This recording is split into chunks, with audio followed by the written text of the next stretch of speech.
पाकिस्तान का मकबूजा कश्मीर की खसूसी हैसियत बहाल करने का मुतालबा। मकबूजा कश्मीर की खसूसी हैसियत की बहाली मिशन है। अताउल्लाह तारड़ और अमीर मकाम की प्रेस कॉन्फ्रेंस। भारतीय गैर कानूनी इक़दाम के खिलाफ दुनिया भर में यौम इस्तेहसाल कश्मीर मनाया जा रहा है। दफ्तर खारजा से की चौतक रैली। मुजफ्फराबाद में इंसानी हाथों की जंजीर बनाकर कश्मीरियों से यकजहती का इजहार किया गया। वज़ीर-ए-आज़म शहबाज शरीफ और सदर आसिफ ज़रदारी का कश्मीरियों की सियासी, सिफारती और अखलाकी हिमायत जारी रखने का आज़म। कश्मीरी अवाम के हक़ खुद इरादियत की दो टोक हिमायत करते हैं। ISPR का पैगाम।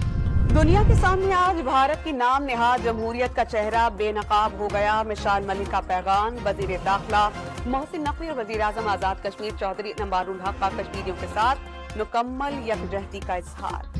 कश्मीरियों पर जुल्म के खिलाफ खैबर पख्तूनख्वा असेंबली में 2 करारदादें मंजूर। कश्मीरियों से यकजहती का इजहार करने के लिए 1 मिनट की खामोशी इख्तियार की गई।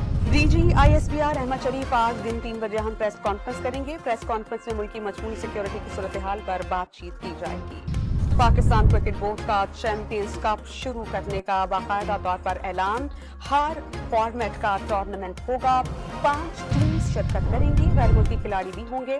वज़ीर-ए-आज़म ने चेयरमैन पाकिस्तान क्रिकेट बोर्ड से सिफारिशी कल्चर खत्म करने का टास्क दे दिया। मेरिट के खिलाफ किसी खिलाड़ी की सिफारिश न मानने का हुक्म।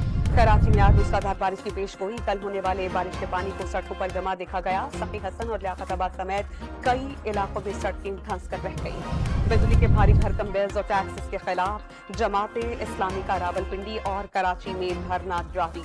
हाफिज नईमुर्रहमान का IPPs मुआहिदा करने वालों के असासाजात मुंजमद करने का मुतालबा। अमरीकी हुकाम को आज इसराइल पर ईरान के बड़े हमले के खदशात। अमेरिका, बरतानिया, भारत और स्वीडन समेत कई ममालिक का अपने शहरियों को इलाके से निकल जाने का हुक्म। लाहौर के इलाके इकबाल टाउन में PTI रहनुमा और निजी हॉस्पिटल के मालिक डॉक्टर शाहिद के कत्ल का ड्रॉप सीन। बेटा कत्ल में मुलव्विस निकला, पुलिस ने हिरासत में ले लिया। और पैरिस ओलंपिक्स में अमेरिका 19 गोल्ड मेडल्स के साथ पहले नंबर पर, चीन दूसरे और फ्रांस तीसरे नंबर पर।